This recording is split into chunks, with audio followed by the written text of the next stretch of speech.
Obama is speaking now in Hanoi, addressing the people of Vietnam. Let's listen. And the hospitality that you've shown me on this visit. And thank all of you for being here today.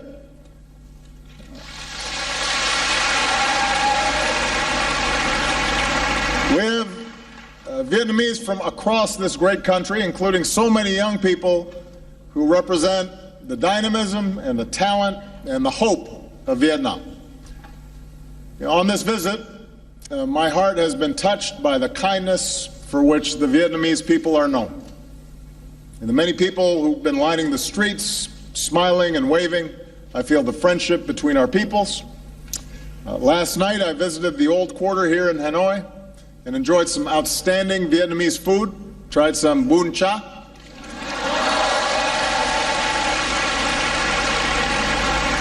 Drank some beer Hanoi. But I have to say, the busy streets of this city, I've never seen so many motorbikes in my life. So I haven't had to try to cross the street so far, but maybe when I come back and visit, you can tell me how. I am not the first American president to come to Vietnam in recent times, but I am the first, like so many of you, who came of age after the war between our countries. When the last U.S. forces left Vietnam, I was just 13 years old. So my first exposure to Vietnam and the Vietnamese people came when I was growing up in Hawaii, with its proud Vietnamese American community there.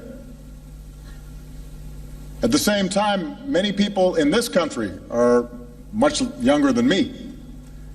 Like my two daughters, many of you have lived your whole lives knowing only one thing, and that is peace and normalized relations between Vietnam and the United States. So I come here mindful of the past, mindful of our difficult history, but focused on the future. The prosperity, security, and human dignity that we can advance together. I also come here with a deep respect for Vietnam's ancient heritage. For millennia, farmers have tended these lands, history revealed in the Dong Shun drums. At this bend in the river, Hanoi has endured for more than 1,000 years. The world came to treasure Vietnamese silks and paintings, and a great temple of literature stands as a testament to your pursuit of knowledge. And yet, over the centuries, your fate was too often dictated by others. Your beloved land was not always your own. But like bamboo, the unbroken spirit of the Vietnamese people was captured by Ly Chong Kiet. The Southern Emperor rules the southern land. Our destiny is writ in heaven's book. So today, we also remember the longer history between Vietnamese and Americans that is too often overlooked. More than 200 years ago, when our founding fathers, Thomas Jefferson, sought rice for his farm, he looked to the rice of Vietnam, which he said had the reputation of being whitest to the eye, best flavored to the taste, and most productive. And soon after, American trade ships arrived in your ports seeking commerce. During the Second World War, Americans came here to support your struggle against occupation. When American pilots were shot down, the Vietnamese people helped rescue them.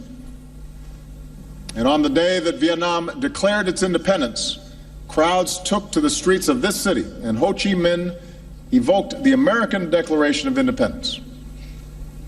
He said, all people are created equal.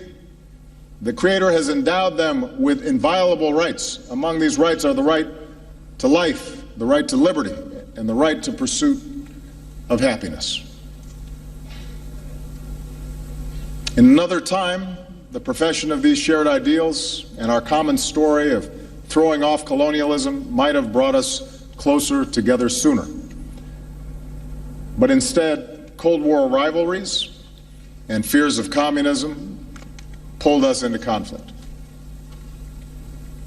Like other conflicts throughout human history, we learned once more a bitter truth, that war no matter what our intentions may be, brings suffering and tragedy. At your war memorial, not far from here, and with family altars across this country, you remember some 3 million Vietnamese soldiers and civilians on both sides who lost their lives. At our memorial wall in Washington, we can touch the names of 58,315 Americans who gave their lives in the conflict. In both our countries, our veterans and families of the fallen still ache for the friends and loved ones that they lost. Just as we learned in America that even if we disagree about a war, we must always honor those who serve and welcome them home with the respect they deserve, we can join together today, Vietnamese and Americans, and acknowledge the pain and the sacrifices on both sides.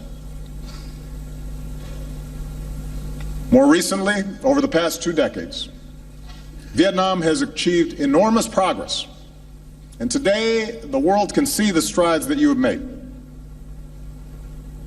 With economic reforms and trade agreements, including with the United States, you have entered the global economy, selling your goods around the world. More foreign investment is coming in, and with one of the fastest growing economies in Asia, Vietnam has moved up to become a middle-income nation. We see Vietnam's progress in the skyscrapers and high-rises of Hanoi and Ho Chi Minh City, new shopping malls and urban centers. We see it in the satellites Vietnam puts into space, and a new generation that is online, launching startups and running new ventures. We see it in the tens of millions of Vietnamese connected on Facebook and Instagram. And you're not just posting selfies, although I hear you do that a lot. And so far, there have been a number of people who have already asked me for selfies. You're also raising your voices for causes that you care about, like saving the old trees of Hanoi. So all this dynamism has delivered real progress in people's lives. Here in Vietnam, you've dramatically reduced extreme poverty, you've boosted family incomes, and lifted millions into a fast-growing middle class. Hunger, disease, child and maternal mortality are all down. The number of people with clean drinking water and electricity, the number of boys and girls in school, and your literacy rate, these are all up. So this is extraordinary progress. This is what you have been able to achieve in a very short time. And as Vietnam has transformed, so has the relationship between our two nations. We learned a lesson taught by the Venerable Thich Nhat Hanh, who said, "In true dialogue, both sides are willing to change." In this way, the very war that had divided us became a source for healing. It allowed us to account for the missing and finally bring them home. It allowed us to help remove landmines and unexploded bombs, because no child should ever lose a leg just playing outside. Even as we continue to assist Vietnamese with disabilities, including children, we are also continuing to help remove Agent Orange, dioxins, so that Vietnam can reclaim more of your land. We're proud of our work together in Da Nang, and we look forward to supporting your efforts in Bien Hoa. Let's also not forget that the reconciliation between our countries was led by our veterans who once faced each other in battle. Think of Senator John McCain, who was held for years here as a prisoner of war. Meeting General Zop, who said our countries should not be enemies but friends. Think of all the veterans, Vietnamese and American, who've helped us heal and build new ties. Few have done more in this regard over the years than a former Navy lieutenant and now Secretary of State for the United States, John Kerry, who is here today. And on behalf of all of us, John, we thank you for your extraordinary efforts.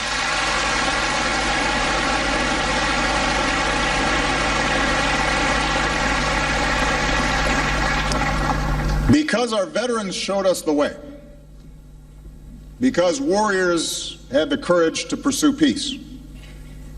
Our peoples are now closer than ever before. Our trade has surged, our students and scholars learn together. We welcome more Vietnamese students to America than from any other country in Southeast Asia. And every year you welcome more and more American tourists, including young Americans with their backpacks, to Hanoi's 36 streets and the shops of Hoi An and the imperial city of Hue. As Vietnamese and Americans, we can all relate to those words written by Van Cao. From now, we know each other's homeland. From now, we learn to feel for each other.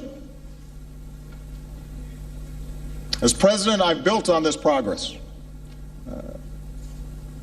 With our new comprehensive partnership, our governments are working more closely together than ever before. And with this visit, we've put our relationship on a firmer footing for decades to come. In a sense, the long story between our two nations that began with Thomas Jefferson more than 2 centuries ago has now come full circle. It's taken many years and required great effort. But now we can say something that was once unimaginable. Today, Vietnam and the United States are partners. And I believe our experience holds lessons for the world. At a time when many conflicts seem intractable, seem as if they will never end, we have shown that hearts can change and that a different future is possible when we refuse to be prisoners of the past. We've shown how peace can be better than war. We've shown that progress in human dignity is best advanced by cooperation and not conflict. That's what Vietnam and America can show the world. Now, America's new partnership with Vietnam is rooted in some basic truths. Vietnam is an independent, sovereign nation, and no other nation can impose its will on you or decide your destiny.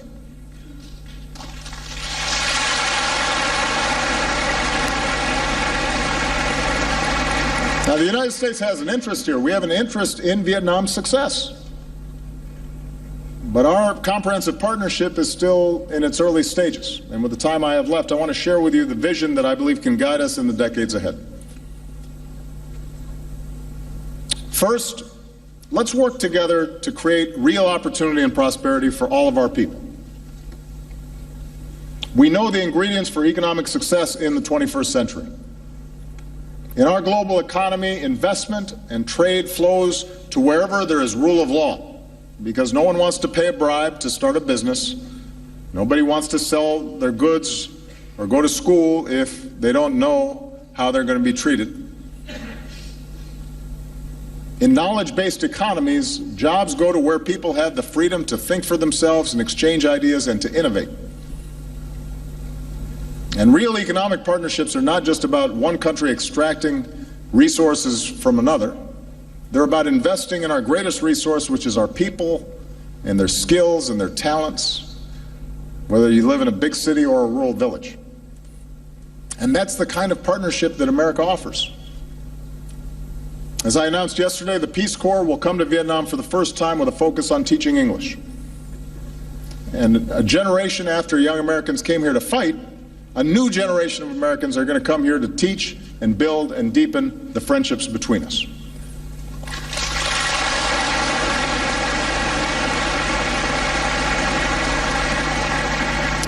Some of America's leading technology companies and academic institutions are joining Vietnamese universities to strengthen training in science, technology, engineering, mathematics, and medicine.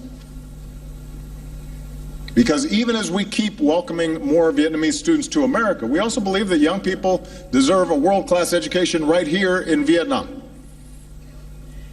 It's one of the reasons why we're very excited that this fall the new Fulbright University Vietnam will open in Ho Chi Minh City, this nation's first independent nonprofit university, where there will be full academic freedom and scholarships for those in need.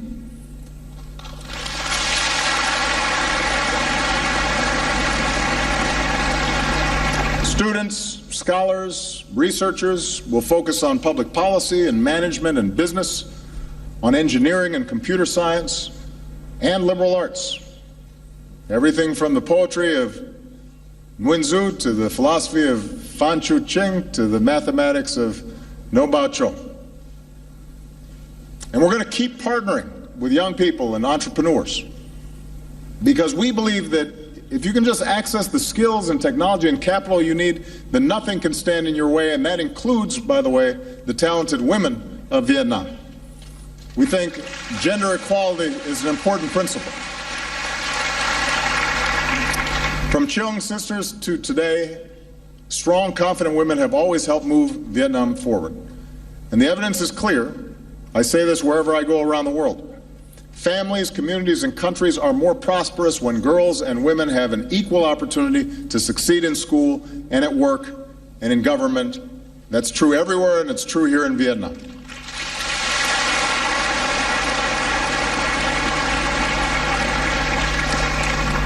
We'll keep working to unleash the full potential of your economy with the Trans-Pacific Partnership.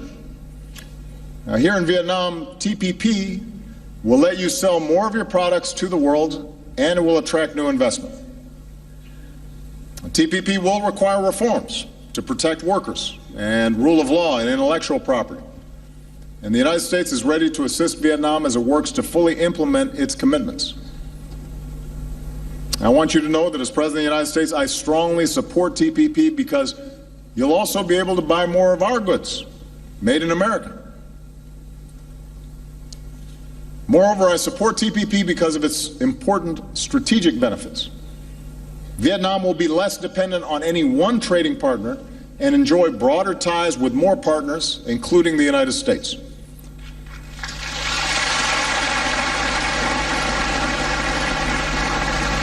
And TPP will reinforce regional cooperation. It will help address economic inequality and will advance human rights with higher wages and safer working conditions. For the first time here in Vietnam, the right to form independent labor unions and prohibitions against forced labor and child labor. And it has the strongest environmental protections and the strongest anti-corruption standards of any trade agreement in history. That's the future TPP offers for all of us, because all of us, the United States, Vietnam, and the other signatories, will have to abide by these rules that we have shaped together. That's the future that is available to all of us. So we now have to get it done for the sake of our economic prosperity and our national security. This brings me to the second area where we can work together, and that is ensuring our mutual security. With this visit, we've agreed to elevate our security cooperation and build more trust between our men and women in uniform.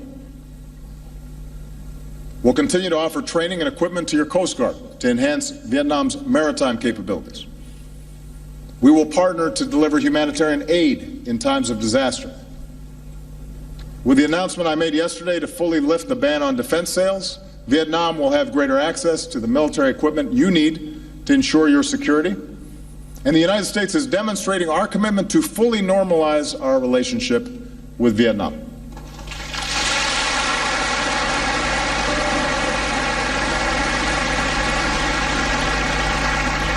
More broadly, the 20th century has taught all of us, including the United States and Vietnam, that the international order upon which our mutual security depends is rooted in certain rules and norms.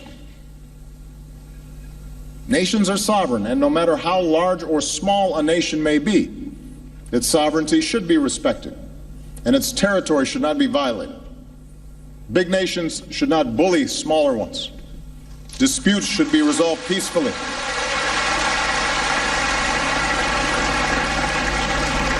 And regional institutions like ASEAN and the East Asia Summit should continue to be strengthened.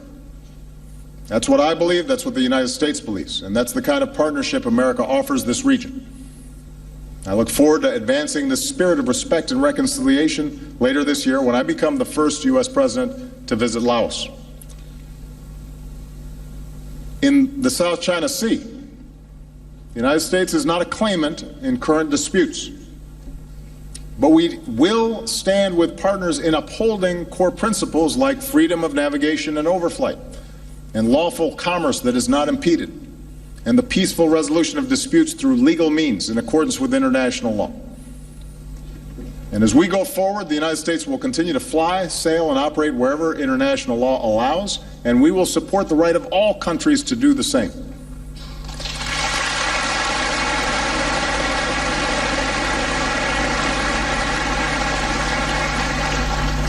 Now, even as we cooperate more closely in the areas I've described, our partnership includes a third element: addressing areas where our governments disagree, including on human rights. I say this not to single out Vietnam. No nation is perfect. 2 centuries on, the United States is still striving to live up to our founding ideals. We still deal with our shortcomings: too much money in politics and rising economic inequality, racial bias in our criminal justice system, women still not being paid as much as men doing the same job. We still have problems, and we're not immune from criticism. I promise you, I hear it every day. But that's scrutiny, that open debate, confronting our imperfections and allowing everybody to have their say, has helped us grow stronger and more prosperous and more just. So I've said this before: the United States does not seek to impose our form of government on Vietnam. The rights I speak of, I believe, are not American values. I think they're universal values, written into the Universal Declaration of Human Rights. They're written into the Vietnamese Constitution, which states that citizens have the right to freedom of speech and freedom of the press, and have the right of access to information, the right to assembly, the right to association, and the right to demonstrate. That's in the Vietnamese Constitution.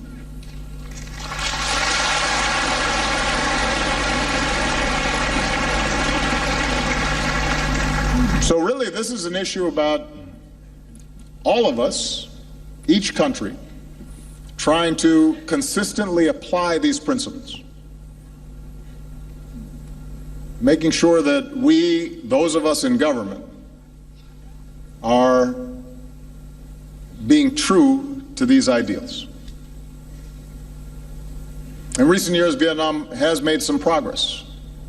Vietnam's committed to bringing its laws in line with its new constitution and with international norms.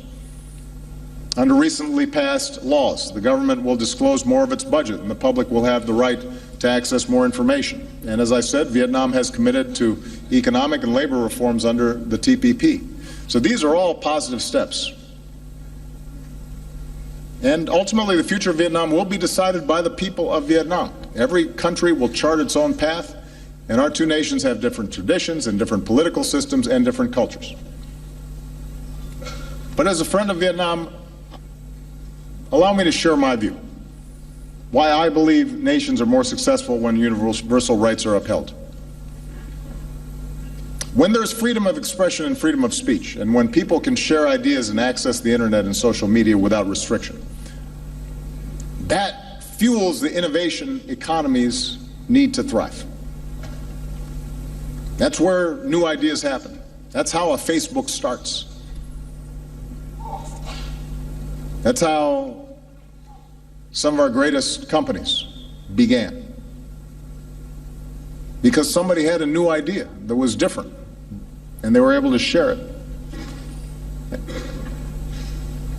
When there's freedom of the press, when journalists and bloggers are able to shine a light on injustice or abuse, that holds official system works. When candidates can run for office and campaign freely, and voters can choose their own leaders in free and fair elections, it makes the countries more stable because citizens know that their voices count and that peaceful change is possible. And it brings new people into the system. When there's freedom of religion, it not only allows people to fully express the love and compassion that are at the heart of all great religions, but it allows faith groups to serve their own communities through schools and hospitals and care for the poor and the vulnerable. And when there's freedom of assembly and citizens are free to organize in civil society, then countries can better address challenges that government sometimes cannot solve by itself. So it is my view that upholding these rights is not a threat to stability, but actually reinforces stability and is the foundation of progress. After all, it was a yearning for these very rights that inspired people around the world, including Vietnam, to throw off colonialism. And I believe that upholding these rights is the fullest expression of the independence that so many cherish, including here, in a nation that proclaims itself to be of the people, by the people, and for the people. Vietnam will do it differently than the United States does. And each of us will do it differently from many other countries around the world. But there are these basic principles that I think we all have to try to work on and improve. And I say this as somebody who's about to leave office. So I have the benefit of almost 8 years now of reflecting on how our system has worked and interacting with countries around the world who are constantly trying to improve their systems as well. Now, finally, our partnership, I think, can meet global challenges that no nation can solve by itself. If we're going to ensure the health of our people and the beauty of our planet, then development has to be sustainable. Natural wonders like Ha Long Bay and Sundong Cave have to be preserved for our children and our grandchildren. Rising seas threaten the coasts and waterways on which so many Vietnamese depend. And so, as partners in the fight against climate change, we need to fulfill the commitments we made in Paris, and we need to help farmers and villages and people who depend on fishing to adapt and to bring more clean energy to places like the Mekong Delta. This is a rice bowl of the world that we need to feed future generations. And we can save lives beyond our borders. By helping other countries strengthen, for example, their health systems, we can prevent outbreaks of disease from becoming epidemics that threaten all of us. And as Vietnam deepens its commitment to UN peacekeeping, the United States is proud to help train your peacekeepers. And what a truly remarkable thing that is. Our two nations that once fought each other now standing together and helping others achieve peace as well. So in addition to our bilateral relationship, our partnership also allows us to help shape the international environment in ways that are positive. Now, fully realizing the vision that I've described today is not going to happen overnight, and it is not inevitable. There may be stumbles and setbacks along the way. There are going to be times where there are misunderstandings. It will take sustained effort and true dialogue where both sides continue to change. But considering all the history and hurdles that we've already overcome, I stand before you today very optimistic about our future together.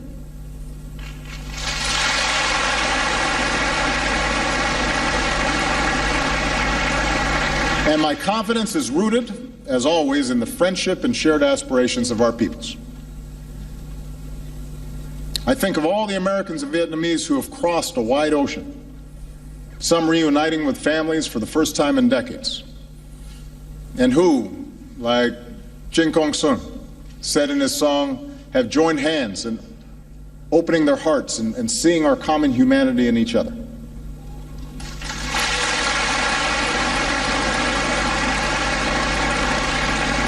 I think of all the Vietnamese Americans who've succeeded in every walk of life: doctors, journalists, judges, public servants.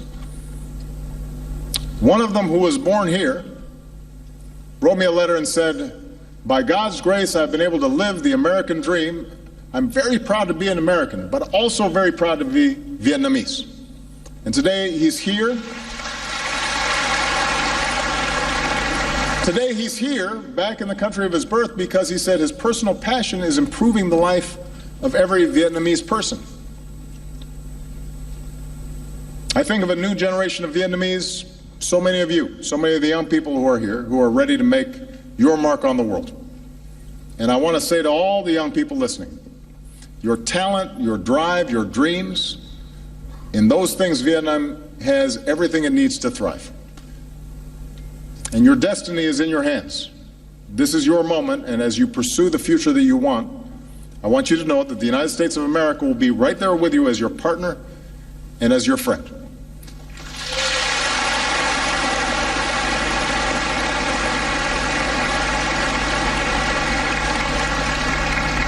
And many years from now, when even more Vietnamese and Americans are studying with each other, innovating and doing business with each other, standing up for our security and promoting human rights and protecting our planet with each other, I hope you think back to this moment and draw hope from the vision that I've offered today.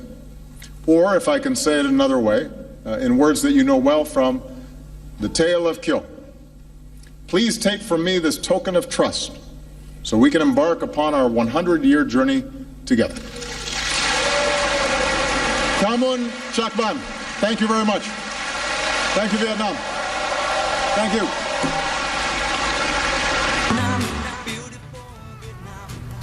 A standing ovation there for the US President Barack Obama as he addresses a group of entrepreneurs in Hanoi. He focused especially on his signature TPP, the Trans-Pacific Partnership, a trade agreement among 12 nations which would see the removal of tariffs.